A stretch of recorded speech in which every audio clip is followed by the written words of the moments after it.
ప్రవీణ్ పగడాల మరణం తెలుగు రాష్ట్రాల్లో సంచలనంగా మారింది. ప్రవీణ్ పగడాల మరణానికి కారణాలు ఏంటి ఇంకా నిర్ధారణ జరగలేదు. ప్రవీణ్ పగడాల పోస్ట్మార్టం రిపోర్ట్ ఇంకా రాలేదు. ప్రవీణ్ పగడాల పోస్ట్మార్టం రిపోర్ట్లో ఏం తేలుతుంది అని తెలుగు రాష్ట్రాల ప్రజలు ఎదురు చూస్తూ ఉన్నారు. ఈ నేపథ్యంలో ఆర్టీవీ మీకు ఈ పోస్ట్మార్టం ఎలా నిర్వహిస్తారు, పోస్ట్మార్టంలో ఏముంటాయి అనే వివరాలను అందించడానికి doctor Gandhi hospital doctor Vasanth రాథోడ్తో ఇప్పుడు మనం మాట్లాడుతున్నాం. వసంత్ రాథోడ్ మనకు అందుబాటులో ఉన్నారు. డాక్టర్ వసంత్ గారు నమస్తే అండి. హలో. వసంత్ గారు, ప్రవీణ్ పగడాల మరణంపై చాలా అనుమానాలు వ్యక్తమవుతున్నాయి. ఈ నేపథ్యంలో పోస్ట్ మార్టం రిపోర్టే ప్రవీణ్ పగడాల మరణానికి అసలు కారణాలను తెలియజేస్తుంది అని అందరూ ఆ పోస్ట్ మార్టం రిపోర్ట్ కోసం ఎదురు చూస్తున్నారు. ఈ నేపథ్యంలో మీరు చెప్పబోయే విషయాలు చాలా అనుమానాలను నివృత్తి చేయడానికి అవకాశం ఉంటుంది. పోస్ట్ మార్టం రిపోర్ట్ వచ్చేలోపు చాలా పుకార్లు కూడా వ్యాపిస్తూ ఉన్నాయి. సో అసలు పోస్ట్ మార్టం ఎలా చేస్తారండి? పోస్ట్ మార్టం అయిపోయింది ప్రవీణ్ పగడాలది. సో పోస్ట్ మార్టం గురించి చాలా విషయాలు తెలుసుకోవాలని అనుకుంటున్నాం. పోస్ట్ మార్టం ఎలా చేస్తారు సార్? ఏ కేసులోనైనా పోస్ట్ మార్టం ఫస్ట్ ఏదైతే పోలీస్ స్టేషన్ లో ఇన్సిడెంట్ జరుగుతుందో అక్కడ నుండి కన్సర్న్డ్ ఇన్వెస్టిగేషన్ ఆఫీసర్ మాకు ఒక రిక్వెషన్ ఆ తర్వాత దానికి సంబంధించిన పంచనామా కానీ ఆ తర్వాత దానికి సంబంధించిన రిపోర్ట్స్ ఏవైతే డాక్యుమెంట్స్ ఉంటాయో అవన్నీ మాకు ఎప్పుడైతే ఇస్తారో పోస్ట్ మార్టం చేయమని సో టైంలో చేయమని ఇస్తే దానికి ఒక టైం బాండ్ పీరియడ్ ఉంటుంది. ఆ పీరియడ్ లోనే మేము రిక్వెషన్ రిసీవ్ చేసుకున్న తర్వాత దానికి సంబంధించిన డాక్యుమెంట్స్ ఏవైతే ఉంటాయో అవన్నీ రిసీవ్ చేసుకున్న తర్వాత ఆ తర్వాత మేము పోస్ట్ మార్టం చేయడం స్టార్ట్ చేస్తాం. ఓకే, అంటే ఒక మరణ కారణాన్ని నిర్దిష్టంగా నిర్ధారించడానికి పోస్ట్ మార్టం రిపోర్ట్లో పోస్ట్ మార్టం చేసేటప్పుడు ఏ అంశాలను పరిశీలిస్తారు ఒక మరణ కారణాన్ని ఖచ్చితంగా అంచనా వేయడానికి? మరణ కారణానికి అంచనా వేయడానికి టోటల్ పోస్ట్ మార్టం అంటే టోటల్ గా కంప్లీట్ బాడీని పోస్ట్ మార్టం చేస్తామండి. సో దాన్ని బట్టి ఏదైతే సంబంధించిన మాకు ఏదైతే మరణానికి కారణం ఏదైతే తెలిసేంత వరకు at the same time total బాడీని పోస్ట్ మార్టం చేసి ఒక సరి అయిన ఏదైతే ప్రాబ్లం ఎలా చనిపోయిండు, దాని కాజ్ ఆఫ్ డెత్ ఏంది అని తెలుసుకున్న తర్వాత మేము పోస్ట్ మార్టం కంప్లీట్ చేస్తాం. ఓకే, అంటే టోటల్ కంప్లీట్ పోస్ట్ మార్టం ఏంటండి? కంప్లీట్ పోస్ట్ మార్టం చేస్తాం. ఒక బాడీ కంప్లీట్ పోస్ట్ మార్టం అంటే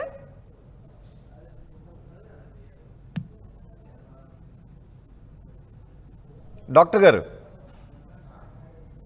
కంప్లీట్ పోస్ట్ మార్టం అంటే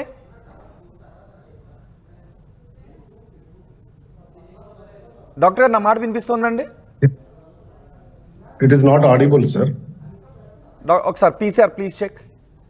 డాక్టర్ గారు ఇప్పుడు చెప్పండి. ఇప్పుడు ఓకేనా అండి? ఓకే, కంప్లీట్ పోస్ట్ మార్టం అంటే ఇప్పుడు ప్రవీణ్ పగడాలే ఉన్నారండి. ప్రవీణ్ పగడాల మరణం వెనుక వాస్తవాలు ఏంటి అని అందరూ ఎదురు చూస్తున్నారు. పోస్ట్ మార్టమే కీలకం కాబోతోంది, రైట్?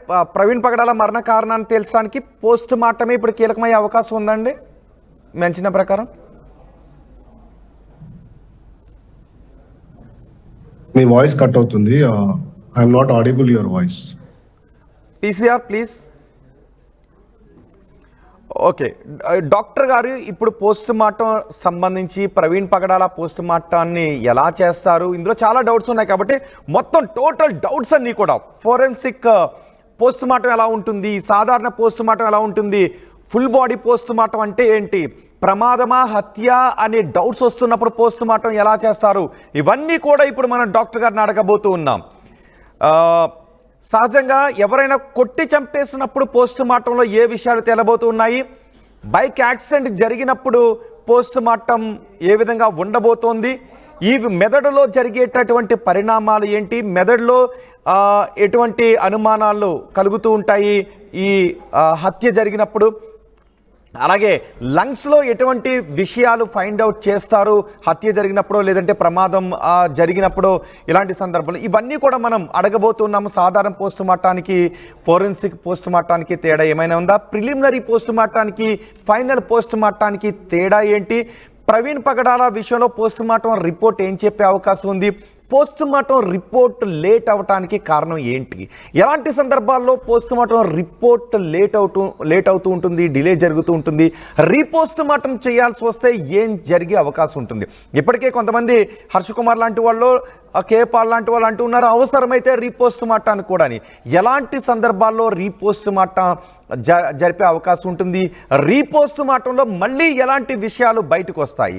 పోస్ట్ మార్టం చేసేటప్పుడు ఎటువంటి అనుమానాలకి తావేయకుండా, ప్రవీణ్ పగడాల కేసు లాంటి విషయాల్లో కొన్ని అనుమానాలు వ్యక్తమవుతూ ఉంటాయి కాబట్టి ఆ కేసులో ఫుల్ పోస్ట్ మార్టం చేసేటప్పుడు ఏ విషయాల్ని దృష్టిలో పెట్టుకుంటారు?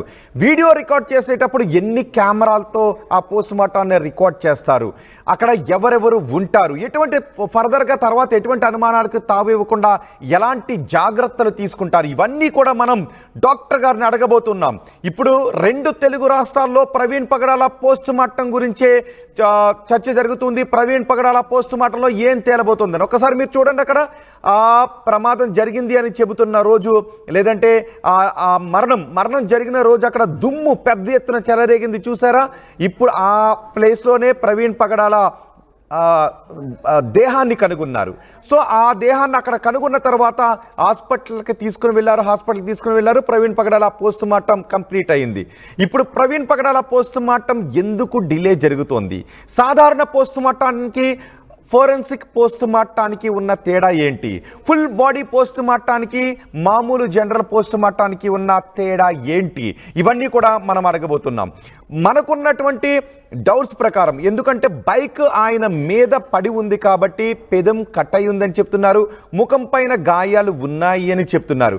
మరి ఎవరైనా కొట్టి చంపేసిన నేపథ్యంలో గాయాల తీవ్రత ఏ విధంగా ఉంటుంది? ప్రమాదం జరిగినప్పుడు తగిలేటటువంటి గాయాల తీవ్రత ఏ విధంగా ఉంటుంది? ఎవరైనా అక్కడ ఉన్న కర్రలతో కొట్టినట్లయితే అది శరీరం పైనుంచి బోన్ వరకు ఆ కర్రతో కొట్టినప్పుడు చేసే గాయం ఎలా ఉంటుంది? అది పోస్ట్ మార్టం రిపోర్ట్లో ఏ విధంగా తేలుతుంది? ఎవరైనా కొట్టిన తర్వాత కొన ఊపిరితో ఉన్నప్పుడు ఆ తర్వాత ఆ కొన ఊపిరిని కూడా ఆపేయటానికి ఏ పీకో పిసికినట్లయితే, లేదంటే ఊపిరాడకుండా చేసినట్లయితే దాని ప్రభావం ఎలా ఉంటుంది? అది పోస్ట్ మార్టం రిపోర్ట్లో ఏ విధంగా తేలుతుంది?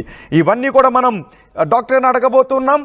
ఫైనల్ పోస్ట్ మార్టంలో ఏముంటుంది, ప్రిలిమినరీ పోస్ట్ మార్టంలో ఏముంటుంది? ఎస్ డాక్టర్ గారు, నా మాట వినిపిస్తుందండి? ఎస్ డాక్టర్ గారు, ఇప్పుడు మనం ప్రధానంగా మాట్లాడుకుంటున్నది ప్రవీణ్ పగడాల కేసు గురించే. ప్రవీణ్ పగడాల కేసులో చాలా అనుమానాలు వ్యక్తమవుతున్నాయి. అది ప్రమాదం అని కొంతమంది అంటూ ఉన్నారు, లేదు హత్య చేశారు అని కొంతమంది అంటూ ఉన్నారు. సో ప్రవీణ్ పగడాల లాంటి అనుమానాలు వ్యక్తమవుతూ ఉన్నప్పుడు పోస్ట్ మార్టం ఏ విధంగా చేస్తారండి? అది ప్రమాదమా హత్య అని నిర్ధారించడానికి. సార్, ఇక్కడ విషయం వచ్చేసి ప్రవీణ్ పగడాల కేసు గురించి కాదు. డ్యూటీకి ఏంటంటే ఆ కేసు ఎప్పుడైంది అనేది అది నేను పోస్ట్ మార్టం చేయలేదు ఆ case. Correct, okay. Praveen Pagadala అని అనుకోకపోయినా అలాంటి ప్రవీణ్ పగడాల ఇష్యూ కాకుండా మామూలుగా ఏంటంటే బేసిక్ గా పోస్ట్ మార్టం మీరు అడిగిన దాని ప్రకారం పోస్ట్ మార్టం ప్రిలిమినరీ రిపోర్ట్ ఏంటి, పోస్ట్ మార్టం రిపోర్ట్ ఏంటి? సో పోస్ట్ మార్టం రిపోర్ట్ లో ప్రిలిమినరీ అని రిపోర్ట్ అను కానీ, తర్వాత post mortem report complete report గానీ ఏమి ఉండదండి. కంప్లీట్ రిపోర్ట్ ఒకటే ఉంటుంది. ఎప్పుడైతే మేము కంప్లీట్ గా ఏదైతే మరణానికి కారణాలు తెలుసుకున్న తర్వాత ఆ టోటల్ ఏవైతే లోపల సహజమైన మరణం కానీ, లేకుంటే సస్పిషియస్ డెత్ కానీ, లేకుంటే ఇంకేమైనా పాయిజన్ తీసుకున్నప్పుడు చనిపోవడం కానీ, లేదు అంటే రోడ్ ట్రాఫిక్ యాక్సిడెంట్ లో చనిపోవడం కానీ, లేకుంటే ఎవరైనా కొట్టిన తర్వాత చనిపోవడం కానీ, లేదు అంటే ఎవరైనా చంపిన తర్వాత అంటే కొట్టి చంపడం వల్ల చనిపోవడం కానీ, లేదు అంటే ఇంకేమైనా మ్యాన్ హ్యాండ్లింగ్ చేసి చనిపోవడం కానీ, లేకుంటే గొంతు బిసిక్ కానీ, లేకుంటే అలాంటివన్నీ మేము ఎప్పుడైతే కంప్లీట్ గా అంటే మా కళ్ళతోటి ఎవరైతే చనిపోయిన బాడీని చూసినప్పుడు కంప్లీట్ గా ఎగ్జామిన్ చేస్తాం. నేకెడ్ ఐ ఎగ్జామ్ అని అంటారు దాన్ని. కంప్లీట్ గా టోటల్ బాడీని కంప్లీట్ గా టోటల్ క్లోజ్ ఫస్ట్ ఎక్స్టర్నల్ అంటే పై భాగం నుంచి స్టార్ట్ చేసి వన్ బై వన్ దాని మినిమం ఒక బాడీకి ఒక మినిమం 1 hour నుంచి 1.5 hour టైం తీసుకుంటాం ఆ బాడీకి ఎగ్జామిన్ చేయడానికి. సో ఆ ఎగ్జామిన్ లో కామన్ గా ఎలా జరుగుతుంది అంటే ఫస్ట్ ఎక్స్టర్నల్ అంటాము, తర్వాత బాడీ మీద ఏవైతే ఇంజరీస్ ఉన్నాయో అవి రాసుకుంటాము, తర్వాత ఇంటర్నల్ అని అంటాము. టోటల్ బాడీని ఎగ్జామిన్ చేసిన తర్వాతనే దానికి సంబంధించిన ఎలాంటి ఇంజరీస్ కానీ, లేకుంటే ఎనీ సస్పీషియస్ ఇంజరీస్ కానీ, అంటే సస్పీషియస్ ఇంజరీస్ అంటూ ప్రతి ఇంజురీకి డిఫరెన్షియేషన్ ఏమి ఉండదు. ఇంజురీస్ అనేది కొట్టడం వల్ల కూడా అలాగే కమిలిపోయిన గాయాలు ఉంటాయి, పైనుంచి కింద పడడం వల్ల కూడా కమిలిపోయిన గాయాలు ఉంటాయి. గాయాలు అనేది ఆల్మోస్ట్ సేమ్ ఉంటాయి కానీ కొంచెం డిఫరెన్స్ ఉంటాయి.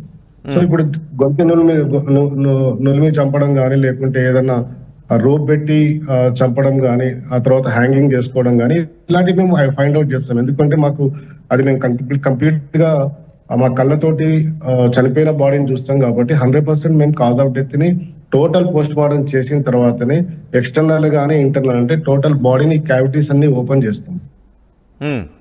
ఓకే, ఈ ఓపెన్ చేసిన తర్వాత మాకు అందులో దీనికి సరి అయిన మరణానికి కారణం ఏంటి అని తెలుసుకొని ఆ తర్వాత టోటల్ ఏవైతే చూసామో అది పోస్ట్ మార్టం రిపోర్ట్ లో మేము కంప్లీట్ గా రాసిచ్చేస్తాం.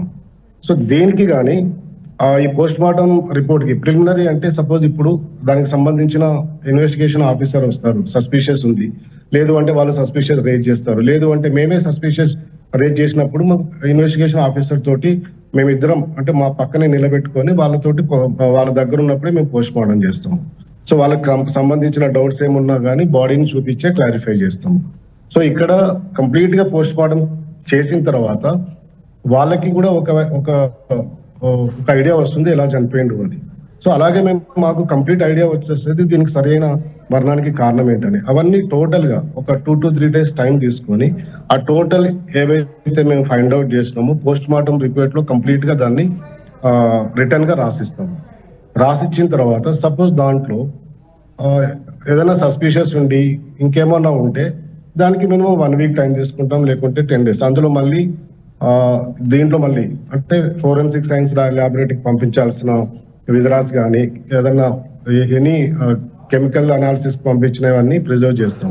అట్లాగే హిస్టోపాథాలజీ సంబంధించిన వాటిని కూడా ప్రిజర్వ్ చేస్తాం. Suppose histopathology. ఓకే, సో అంటే కంప్లీట్ గా ఒక చనిపోయిన వ్యక్తికి సరి అయిన మరణ కారణం ఏంటి అని తెలుసుకోవడానికి మేము ఇవన్నీ మ్యాండేటరీ థింగ్స్ అన్ని ఫాలో అవుతాం.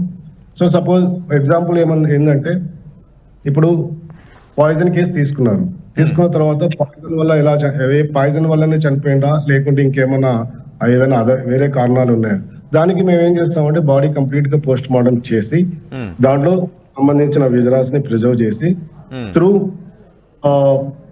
పోలీస్ వాళ్ళ త్రూ మళ్ళీ మేము ఫోరెన్సిక్స్ ల్యాబొరేటరీకి పంపిస్తాం. సో దీనికి ముందుగా దీంట్లో రిపోర్ట్ ని పెండింగ్ పెడతాం. అంటే చనిపోవడానికి కారణమైన ఏదైతే ఉంటుందో దాన్ని కాజ్ ఆఫ్ డెత్ ని మేము పెండింగ్ పెడతాం. ఎందుకంటే ఫోరెన్సిక్ సైన్స్ ల్యాబొరేటరీ రిపోర్ట్ వచ్చిన తర్వాతనే మళ్ళీ మేము ఫైనల్ ఒపీనియన్ ఇస్తాం.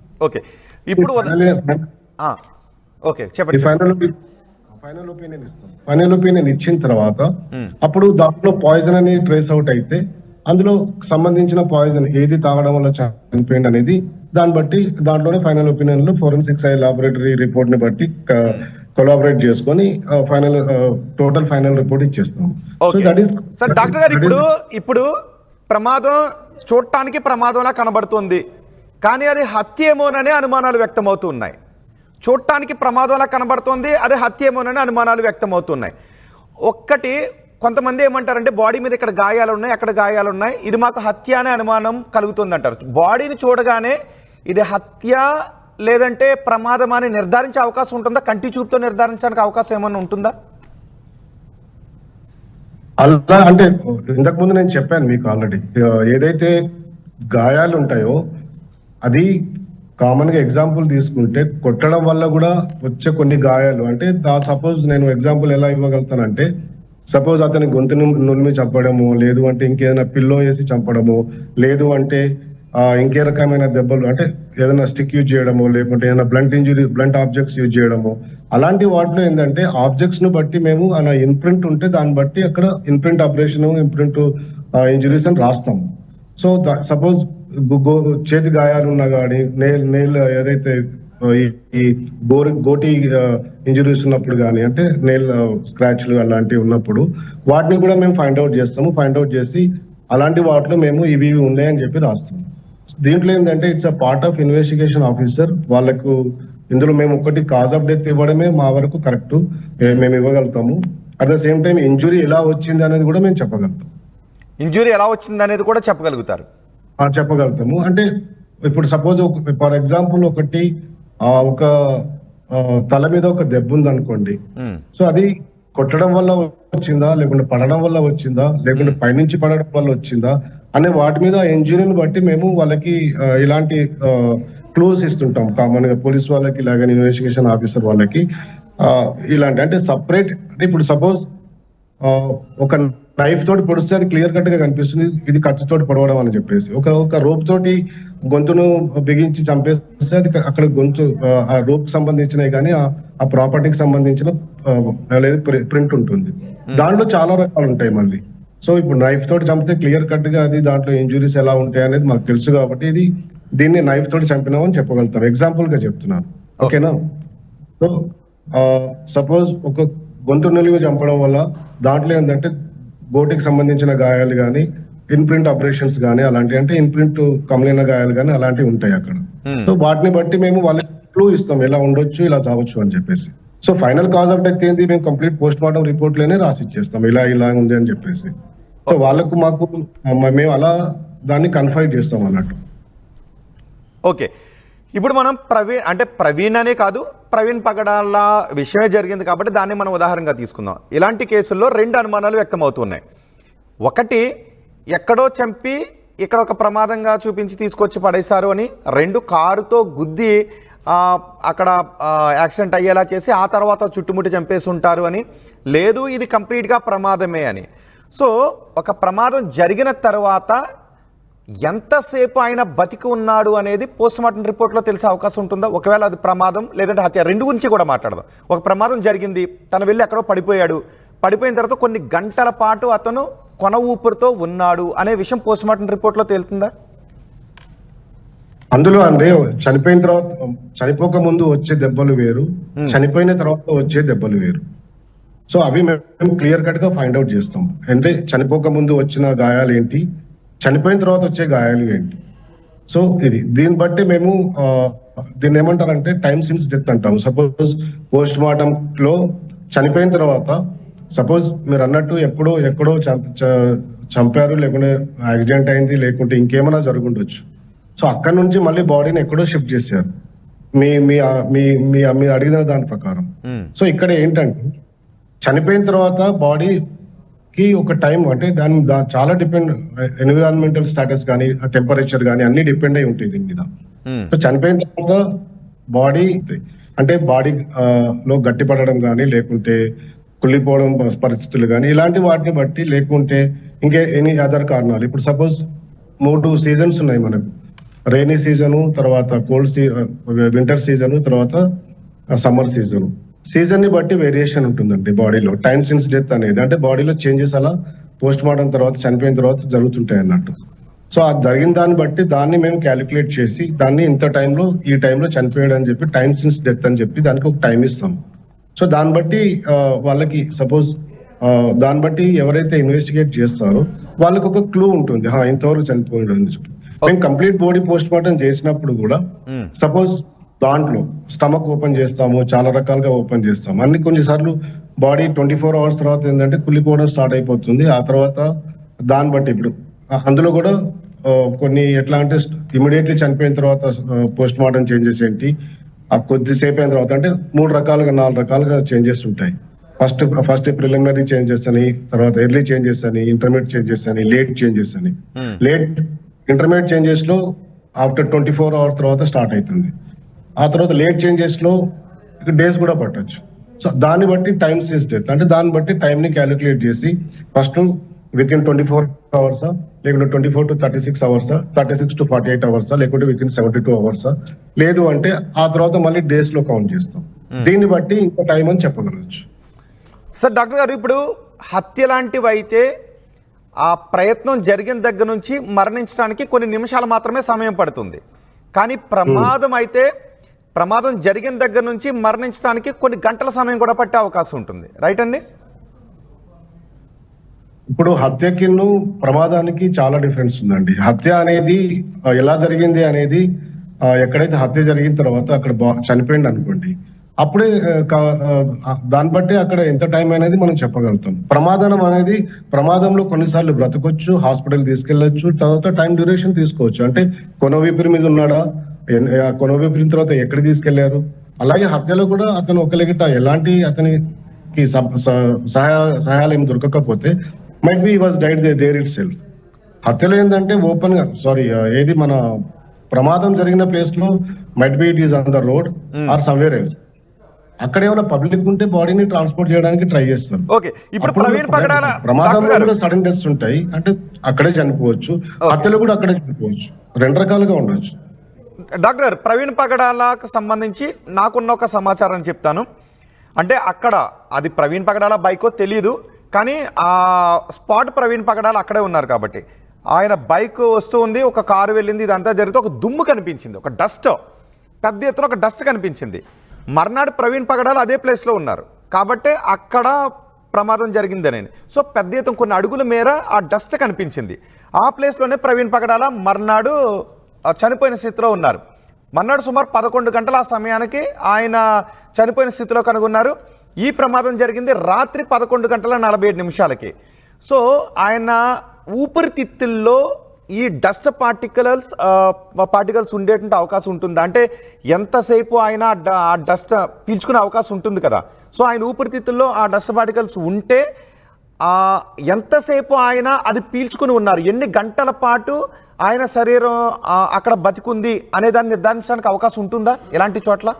ఎందుకంటే కాసేపు బ్లీడింగ్ ఎక్కువై ఆయన బైక్ మీద ఉంది కాబట్టి ఒకవేళ ఎవరూ చూడకుండా ఉంటే కొన్ని గంటలు, 4 గంటలు, 3 గంటలు, ఒక 5 గంటల పాటు ఆయన కొన ఊపిరితో ఉన్నారు అదే ప్లేస్లో అని తేల్చడానికి అవకాశం ఉంటుందా?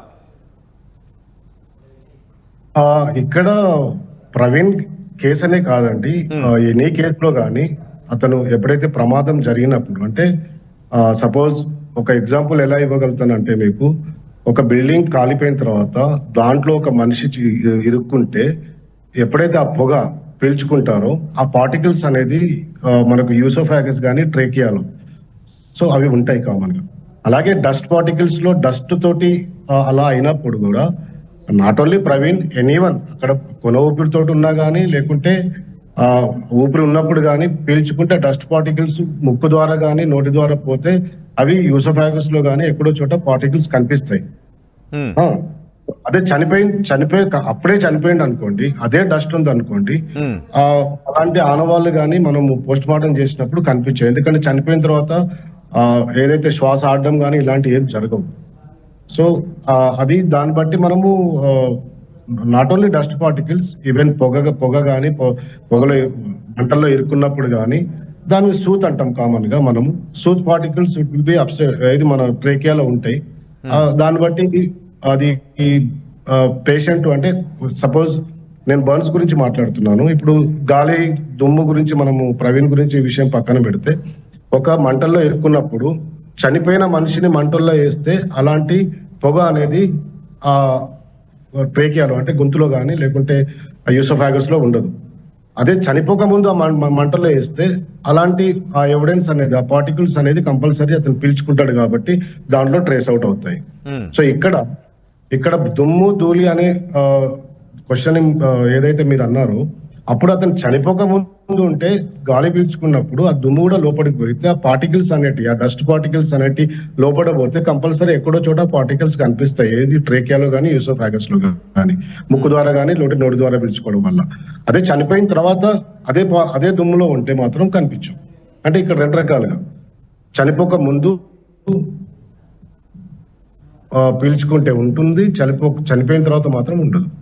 ఓకే, నేను అడిగిన క్వశ్చన్ ఏంటంటే, మీరు చాలా బాగా వివరించారు. అంటే ఇంకొకటి డౌట్, అంటే సామాన్యాలకు వచ్చేటటువంటి డౌటే, ఒక ప్రమాదం జరిగినప్పుడు అక్కడ కాసేపు దుమ్ము ఉంటుంది కదండి. ఒకవేళ ఆయన ఒక 4 గంటల పాటు అక్కడే కొన ఊపిరి, అంటే ఎవరైనా వెళ్ళి ఆ గోల్డెన్ అవర్లో రక్షించుంటే బాగుండేదని అనుకుంటూ ఉంటుంటారు.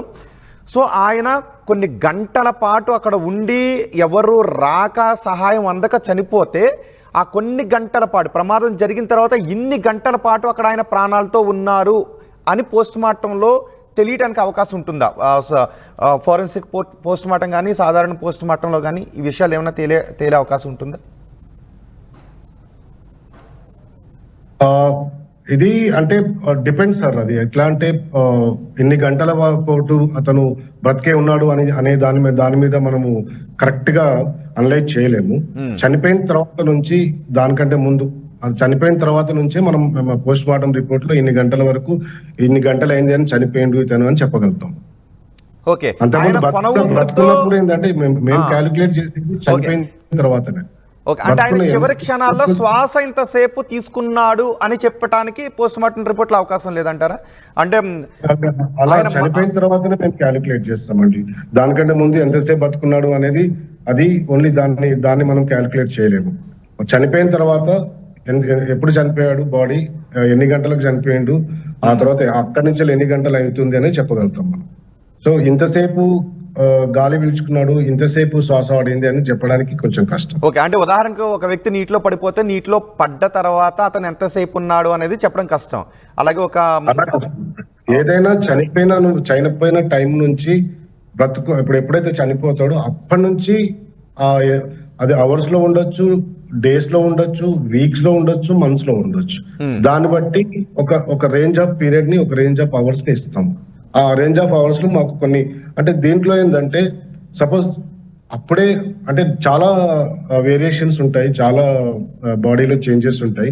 ఒక్కొక్క బాడీ అంటే ఎక్కడి నుంచి తల మీద నుంచి స్టార్ట్ చేస్తే ఎండ్ వరకు అనేది ప్రతి బాడీలో మేము అబ్జర్వ్ చేస్తాం కాబట్టి దీన్ని మేము టైం ని క్యాలిక్యులేట్ చేసి ఇన్ని గంటలకు చనిపోయాడు అంటే దాంట్లో కొన్ని ఇష్యూస్ ఉంటాయి. తిన్న తర్వాత డైజెస్టివ్ పీరియడ్ కానీ లేకుంటే లోపల ఇప్పుడు సపోజ్ డిపెండ్స్ ఆన్ దట్ తినే ఆహారాన్ని బట్టి కూడా అతను ఎంతసేపు అరిగింది, ఆ ఆహారం డైజెస్ట్ అయిందా లేదా, తిన్న తర్వాత ఇమీడియట్లీ ఒక హాఫ్ అన్ అవర్ లో చనిపోయిందా అంటే దానికి కూడా ఒక జనరేటివ్ టైం అనేది ఉంటుంది. తిన్న తర్వాత దానికి అరగడానికి ఒక టైం అనేది ఉంటుంది. దాంట్లో కూడా మేము క్యాలిక్యులేట్ చేస్తాం. చాలా రకాలుగా వేరియేషన్స్ ఉంటాయి బాడీలో. సో అన్ని రకాలుగా చూసుకొని మేము అవర్స్ లో, డేస్ లో, వీక్స్ లో ఇస్తాం. కానీ ఎంతసేపు శ్వాస తీసుకున్నాడు, చివరి క్షణాలు ఎంతసేపు ఉన్నాయి అనేది చెప్పడం కష్టం. అలా కష్టం అండి. ఎందుకంటే మేము చనిపోయిన తర్వాతనే పోస్ట్ మార్టం చేస్తాం కాబట్టి ఆ క్యాలిక్యులేషన్ ఇంపార్టెంట్ గా తీసుకుంటాం. దానికంటే ముందు ఎంతసేపు బతుకున్నాడు అనేది మాకు సంబంధించింది కాదు. ఓకే, అంటే దాన్ని ఎవరైనా తేల్చగలుగుతారా, ఏదైనా నిపుణులు? అది యాక్చువల్ గా సపోజ్ ఒక ఎగ్జాంపుల్ గా తీసుకుందామండి. ఎవరన్నా అంటే ఇప్పుడు సపోజ్ ఒక యాక్సిడెంట్ కేసు అయింది, అక్కడ ఎవరో ఒక వెహికల్ కొట్టేసి వెళ్ళిపోయారు. పాపం కొన ఊపిరిలో ఉంటాడు అతను. కొన ఊపిరిలో ఉన్నప్పుడు అతనికి సహాయం చేయగలిగితే హాస్పిటల్ తీసుకొచ్చే లోపు ఆ టైం పీరియడ్ ని మనం క్యాలిక్యులేట్ చేయొచ్చు. కొన ఊపిరిలో ఎంత అంటే అప్పుడు కూడా లైవ్ గా ఉన్నప్పుడు ఎగ్జామిన్ చేసే మెజర్మెంట్స్ వేరే ఉంటాయి, చనిపోయిన తర్వాత చేసే మెజర్మెంట్స్ వేరే ఉంటాయి. ఓకే, అది కూడా అతనికి కొన ఊపిరితో సహాయానికి తీసుకువెళ్తూ ఉన్నప్పుడు మాత్రమే క్యాల్కులేట్ చేస్తారంటున్నారు, రైట్? ఓకే, అది అందుకొరకే చెప్తాను. ఇప్పుడు సపోజ్ ఒక చనిపోయిన తర్వాత చాలా వరకు ఏంటంటే మామూలుగా మనం నాడీ చెక్ చేస్తాం. నాడీ చెక్ చేస్తే మామూలుగా ఉన్నప్పుడు నాడీ చెక్ చేయడం వేరు, రక్త గాయాలతో ఉన్నప్పుడు మెల్లమెల్లగా నాడీ కూడా పల్స్ అనేది కూడా తగ్గిపోతూ ఉంటాయి. సో అలాంటప్పుడు ఏంటంటే అలాంటి టైంలో బ్లీడింగ్ ఎంత సివియర్గా ఉంది అలాంటి దాని మీద మెల్లమెల్లగా పేషెంట్ డిసీజ్ ఎవరైతే వ్యక్తి క్యాండిడేట్ లైవ్ గా ఉన్నప్పుడు అతను తీసుకొచ్చే టైం ని సడన్ గా ఎంతవరకు హిమరేజిక్ షాక్ లోకి వెళ్ళిపోయింది అనేది చెప్పగలుగుతాం. సో అది బతుకున్నప్పుడు. చనిపోయిన తర్వాత సపోజ్ మీరు ఇమీడియట్లీ మా దగ్గర చనిపోయిన తర్వాత తీసుకొచ్చింది అనుకోండి బాడీ, మేము అప్పుడే విత్ ఇన్ 1 hour 2 hours అని చెప్పేస్తాం. అంటే చేంజెస్ ఆఫ్ ది బాడీ అది. ఓకే, చనిపోయిన తర్వాత బాడీ. ఓకే సార్, ఇప్పుడు బతుకున్నప్పుడు చెప్పండి. బ్రతుకున్నప్పుడు ఏదైనా 3 సిస్టమ్లు అంటే మనకు బ్రెయిన్ కి సంబంధించింది కానీ, ఊపిరితిత్తులకు సంబంధించింది కానీ, లేదు అంటే గుండెకి సంబంధించిన 3 ఏది మన సిస్టమ్స్ ఆగిపోయినప్పుడే మనిషి చనిపోతాడు. ఓకే సార్, ఇప్పుడు ఎదురుగా ఒక వ్యక్తి ఉండి మరొక వ్యక్తిని పైనుంచి కిందకు తోసేస్తున్నాడు అనుకుందాం. అతను ఎవరో తోసేస్తున్నారు అని తెలుసుద్ది, అంటే కానీ కింద పడిపోవడం ద్వారా చనిపోయాడు. అతన్ని ఎవరో తోయడం ద్వారా చనిపోయాడా లేదంటే జారి పడిపోవడం ద్వారా చనిపోయాడా అనేది బ్రెయిన్లో ఏదైనా తెలిసే అవకాశం ఉంటుంది? ఆ మార్పులు ఏమైనా ఉంటాయి అప్పుడు? అంటే ఎటువంటి ఆనవాళ్ళు లేవు, వాళ్ళ మీద ఏ ముద్రలో ఉండవు, జస్ట్ ఏదో.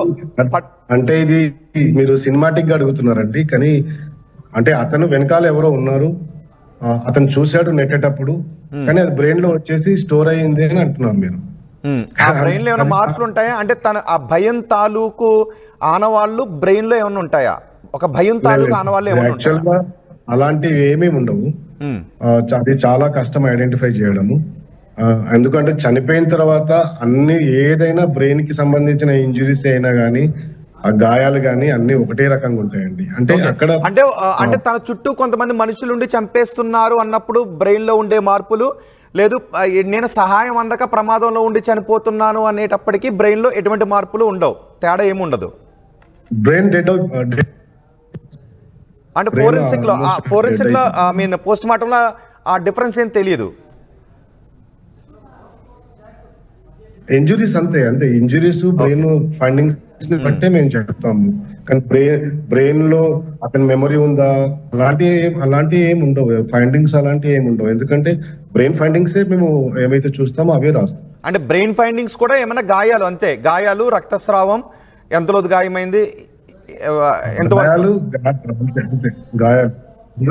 అందులో 2 రకాలు ఉంటాయండి, natural death, unnatural death. Natural death లో ఏంటంటే సహజంగా చనిపోవడం, అన్యాచురల్ అయితే ఏదైనా ఇన్సిడెంట్ జరిగితే చనిపోవడం. సో ఇలాంటి కొన్ని వేరియేషన్స్ ఉంటాయి. కానీ అతని మెమరీలో చుట్టుపక్కల 10 మంది ఉన్నారు భయంతో అలాంటి ఫైండింగ్స్ ఏమి ఉండవు. అది మన అజంప్షన్ తప్ప.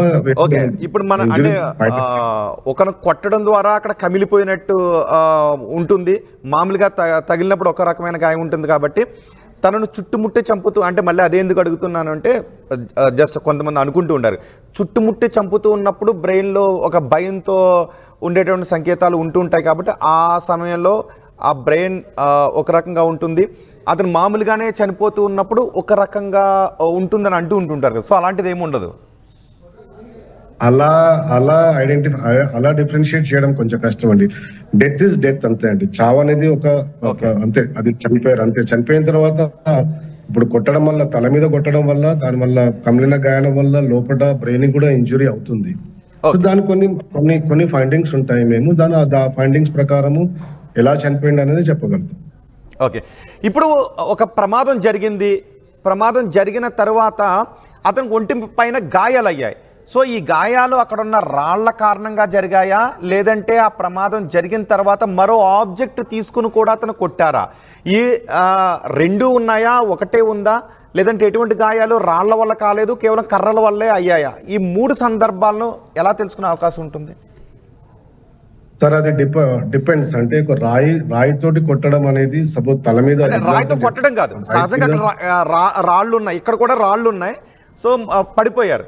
ఈ రాళ్ళు ఆయన ముఖానికి తగిలి రక్తస్రావం జరిగి చనిపోయారా, లేదు ఆ గాయాలు కూడా ఉన్నాయి, వాటితో పాటు కర్రలతో కూడా కొట్టిన గాయాలు కూడా ఉన్నాయా, లేదంటే కేవలం రాళ్ల గాయాలు, సహజంగా తగిలిన గాయాలు మాత్రమేనా, లేదంటే ఆ రాళ్ల గాయాలు, కర్రల గాయాలు అసహజంగా తగిలిన గాయాలా? వీటి డిఫరెన్స్ ఎలా తెలుస్తుంది అంటారు? సార్ గాయం అనేది సహజము లేకుండా అసహజం అనేది కొంచెం అలా ఏమి ఉండవండి. గాయం అనేది గాయమే. సో సపోజ్ అతను మీరు అన్నట్టు ఒక రాళ్ళ మీద పడిపోయాడు. ఆ పడిపోయినప్పుడు తగిలే ఇంపాక్ట్ అనేది, ఫోర్స్ అనేది ఇంపార్టెంట్. అక్కడ కొట్టే ఎవరైతే ఒక కట్టెతోటి కానీ ఒక రాయితోటి కొట్టినప్పుడు దాంట్లో కూడా ఫోర్స్ అనేది ఇంపార్టెంట్. ఎంత గట్టిగా కొట్టాడు, ఎంత గట్టిగా పడ్డాడు అనేది ఇంపార్టెంట్ అక్కడ. సో ఆ పడ్డదాని మీద గాయం అనేది కొట్టినా, రాయితోటి కొట్టినా గాయం అలాగే ఉంటుంది, రాయి మీద పడ్డా గాయం అలాగే ఉంటుంది. దాంట్లో పెద్ద డిఫరెన్స్ ఏమి ఉండదు. కట్టెతోటి కొట్టినా దాంట్లో ఫోర్సు, ఎంత ఫోర్స్ యూజ్ చేశాడు అనేది, ఎంత గట్టి కొట్టాడు అనేది ఇంపార్టెంట్. కానీ ఆ దెబ్బ తగిలినప్పుడు అక్కడ వచ్చే గాయం అనేది ఇంపార్టెంట్. ఆ గాయాన్ని బట్టి దాన్ని బట్టి మేము ఇలా ఈ గాయం అని చెప్పగలుగుతాం. అంటే కామన్ గా మా దాంట్లో ఏంటంటే కంటూజన్ కానీ, అబ్రేషన్స్ కానీ ఇలాంటి గాయం ఉంటాయి. సపోజ్ ఒక స్టిక్ యూజ్ చేసినప్పుడు ఆ స్టిక్ కి సంబంధించిన ఇంప్రెషన్ ఏమైనా పడుతుంది, దాన్ని ఇంప్రింట్ అబ్రేషన్ కానీ, ఇంప్రింట్ కంటూషన్ కానీ అలా రాస్తాము గాయాలలో. దానివల్ల మళ్ళీ లోపల ఇంకేమన్నా అంటే పైన సపోజ్ ఫేస్ మీద కొట్టాడు, స్కిన్ ఉంటుంది, కొట్టిన తర్వాత ఇమీడియట్లీ కమిలిపోతుంది. ఆ కమిలిపోయిన తర్వాత దాని ఇంపాక్ట్ అనేది లోపల ఉన్న టిష్యూ, మజిల్స్, బోన్స్ మీద కూడా పడిందా, పడ్డప్పుడు దానివల్ల ఏమైనా ఫ్రాక్చర్స్ అయినాయా, దానివల్ల ఏమైనా బ్లీడింగ్ అయిందా, ఆ ఇంపాక్ట్ అంటే ఫోర్స్ అనేది ఇంపార్టెంట్ అక్కడ. నార్మల్ గా పైనుంచి పడ్డప్పుడు చాలా ఇంజురీస్ అవుతాయి, చాలా రకాల ఇంజురీస్ అవుతాయి. కొట్టినప్పుడు కూడా ఒక 10 మంది కొట్టినప్పుడు కూడా ఏ రకమైన ఇంజురీస్ అవుతాయి అనేది కూడా ఇంపార్టెంట్. ఆ తర్వాత పొడిచిన తర్వాత కూడా ఎక్కడ పొడిచాడు, ఏ టైంలో పొడిచాడు, అది ఎంత లోపలికి పోయింది అనేది ఇంపార్టెంట్. సో దానివల్ల అది చావుకు కారణమైందా లేదా అనేది ఇంపార్టెంట్ అక్కడ. ఓకే. సో గాయాలు అనేది అన్ని సేమ్ ఉంటాయి గాయాలు, దాంట్లో కొంచెం డిఫరెన్స్ ఉంటుంది.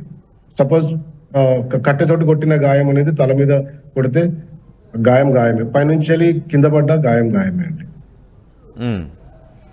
ఓకే, ఇప్పుడు ఈ కేసులో తీసుకుంటే తనకి హెల్మెట్ పెట్టుకున్నారు, హెల్మెట్ తోనే చనిపోయారు. ముఖం పైన కొన్ని గాయాలు ఉన్నాయి, పెదాల పైన గాయాలు ఉన్నాయి, బైక్ ఆయన పైన ఉంది, ఆ బైక్ గార్డుకి కూడా ఆ బ్లడ్ అతుక్కుని ఉంది. సో ఆయన హెల్మెట్ అలాగే ఉంది, ముఖం అంతా కూడా రక్తం కారుతూ ఉంది. ఇలాంటి సందర్భాల్లో సహజంగా వచ్చే అనుమానాలు ఏంటి? ఇలాంటి సందర్భాల్లో మరణ కారణం ఏమై ఉండొచ్చు? అంటే తలకి హెల్మెట్ ఉంది, సో తలకి బలమైన గాయం తగిలే అవకాశం లేదు, కానీ ముఖం పైన పెదాల పైన గాయాలు ఉన్నాయి. ఇంకా పోస్ట్మార్టం రిపోర్ట్ మనకు రాలేదు కాబట్టి మనం కొంచెం డౌట్ వ్యక్తం చేస్తాయి. ఇక్కడ మీకు ఒక చిన్న క్లారిఫికేషన్ ఇవ్వాలండి. ఇప్పుడు సపోజ్ మీరు ఏదైతే కేసు గురించి మాట్లాడుతున్నారో ఆ కేసుకు సంబంధించిన డీటెయిల్స్ నాకు ఎలాంటివి తెలియదు, ఎందుకంటే దాన్ని నేను పోస్ట్ మార్టం చేయలేదు. Okay, first point. Second point వచ్చేసి హెల్మెట్ పెట్టుకున్నప్పుడు కూడా కొన్ని రకాల గాయాలు అయ్యే ఛాన్సెస్ ఉంటాయి. ఓకే, సపోజ్ కంప్లీట్ గా హెల్మెట్, సపోజ్ అది సేఫ్టీ గార్డ్ కాబట్టి అది అక్కడ ఉన్న స్పీడ్ కానీ తర్వాత కొల్యూషన్ అనేది, అంటే ముందు నుంచి వచ్చే వెహికల్ ఎంత స్పీడ్ లో వస్తుంది, ఎవరైతే ఎంత స్పీడ్ లో పోతున్నారు, అంటే not only for this case, any కేసులో కానీ అందులో పడిన పొజిషన్, అంటే కొల్యూజన్ అయ్యే పొజిషన్ అనేది ఇంపార్టెంట్. సో ఒక వెహికల్ కు ఇంకో వెహికల్ కి గుద్దుకున్నప్పుడు వచ్చే గాయాలు ఎలా అంటే అన్ని రకాలుగా యాక్సిడెంట్లు అలాగే ఉంటాయి. సో ఇందులో ఏంటంటే ఫేస్, అంటే హెల్మెట్ పడ్డప్పుడు హెల్మెట్ పెట్టుకున్నా కానీ గాయాలు అయ్యే ఛాన్సెస్ ఉంటాయి. అది పొజిషన్, అంటే దాంట్లో కూడా వేరియేషన్స్ ఉంటాయి. హెల్మెట్ ఏ టైపు లూజ్ ఉందా, అతను కరెక్ట్ గా ఫిట్ ఉందా, లేదు అంటే ఆ బెల్ట్ పెట్టుకున్నాడా లేదా, ఇవన్నీ వేరియేషన్స్ ఉంటాయి. హెల్మెట్ పెట్టుకున్నా కానీ తలకు గాయాలయ్యే ఛాన్స్ చాలా తక్కువ ఉన్నా కానీ మిగతా బాడీ మీద గాయాలయ్యే ఛాన్సెస్ అయితే ఉంటాయి. వాటిని మనం కామన్ గా బ్లంట్ ఇంజరీస్ అంటాం. చెస్ట్ మీద కానీ, అబ్డామిన్ మీద కానీ, చేతులు కానీ. సో ఇది ఈ ఇంపాక్ట్ ఒక వెహికల్ నుంచి ఇంకో వెహికల్ కి గుద్దుకున్నప్పుడు బాడీ కూడా, బాడీకి అయితే కవరేజ్ అంటూ ఏం లేదు. అలాంటప్పుడు చెస్ట్ కు తగిలే ఇంజురీస్ అయ్యే ఛాన్సెస్ కూడా ఉంటాయి. ఆ తర్వాత ఏవైతే సపోజ్ ఆ హెల్మెట్ పెట్టుకున్నప్పుడు దాని మిర్రర్ ఉంటే ఆ మిర్రర్ లో ఆ మిర్రర్ పగిలిన తర్వాత అవి కుచ్చుకొని వచ్చే గాయాలు కూడా ఉంటాయి కామన్ గా. డాక్టర్ గారు, కొంతమంది బాడీని చూసినప్పుడు డౌట్స్ వ్యక్తం చేస్తుంటుంటారు. చాలా సందర్భాల్లో పోస్ట్ మార్టం రిపోర్ట్ పై కూడా డౌట్స్ ఉన్నాయని అంటూ ఉంటారు. పోస్ట్ మార్టం కూడా జరిగి యాక్యురేట్ గా చెప్పగలుగుతుందా, ఉండొచ్చు అనే సందిగ్ధం ఎక్కడైనా ఒక పాయింట్ లో ఉండే అవకాశం ఉంటుందా? అలా ఏముండదండి. పోస్ట్ మార్టం రిపోర్ట్ లో ఏదైతే మేము చూస్తామో complete examine, post mortem findings ఏవైతే చూస్తామో కంప్లీట్ ఎగ్జామిన్ చనిపోయిన ఎవరైతే వ్యక్తి కానీ డిసీజ్డ్ బాడీ ఉంటే కంప్లీట్ ఎగ్జామిన్ చేసి దాంట్లో సరి అయిన కారణాలు వెతుకొని దానికి సంబంధించిన మరణానికి కారణమే రాస్తుంది. అంటే 100% ఖచ్చితమైన ప్రమాదమా మర్డరా అనేది 100% తెలిసిపోతుంది. అక్కడ 1.1% కూడా ఒక అనుమానం వదలటానికి అవకాశం అయితే లేదు. అలాంటి ఎలాంటి లేవండి. ఏది అయితే మాకు ఏదైతే మేము చూసామో అదే మేము పోస్ట్ మార్టం రిపోర్ట్ లో రాస్తాం. ఓకే, అంటే ఫోరెన్సిక్ ఏదైతే మా కళ్ళతోటి చూసిందే మేము పోస్ట్ మార్టం రిపోర్ట్ లో మెన్షన్ చేస్తాము. దాన్ని కూడా మేము క్లియర్ కట్ గా మెన్షన్ చేసుకో దీనికి సంబంధించిన ఇవన్నీ ఉన్నాయి కాబట్టి దీనివల్ల ఇలా చనిపోయాడని చెప్తాం. ఓకే, దాంట్లో ఎలాంటి అపోహలు కానీ ఎలాంటి డౌట్స్ కానీ పెట్టుకోవాల్సిన అవసరం లేదు. పోస్ట్ మార్టం రిపోర్ట్ క్లియర్ ఉంటుందండి. ఓకే, సాధారణ పోస్ట్ మార్టానికి ఫోరెన్సిక్ పోస్ట్ మార్టానికి తేడా ఏంటంటే ఇప్పుడు ఫోరెన్సిక్ పోస్ట్ మార్టం అవసరం అవుతుంది? సాధారణ పోస్ట్ మార్టము ఫోరెన్సిక్ పోస్ట్ మార్టం అన్ని డిఫరెన్స్ ఏం లేదండి. పోస్ట్ మార్టం సాధారణంగా చేసే పోస్ట్ మార్టం ఉండదు, ఒకసారి బాడీ మా దగ్గరికి ఎవరైతే రిక్వెషన్ అంటే ఒక పత్రం పట్టుకొని వచ్చిన తర్వాత పోస్ట్ మార్టం చేయమని చెప్పి కన్సర్న్ పోలీస్ స్టేషన్ నుంచి వచ్చినప్పుడు ఆ పోలీస్ స్టేషన్ వాళ్ళు మాకు దీనికి సంబంధించిన మరణానికి కారణాలు చెప్పండి అన్నప్పుడు మేము రిక్వెషన్ తీసుకొని కంప్లీట్ గా పోస్ట్ మార్టం చేస్తాం. ఓకే దీంట్లో సాధారణమైన పోస్ట్ మార్టం అంటూ ఏముండదండి, కంప్లీట్ పోస్ట్ మార్టం చేసి ఇస్తాం బాడీని. ఓకే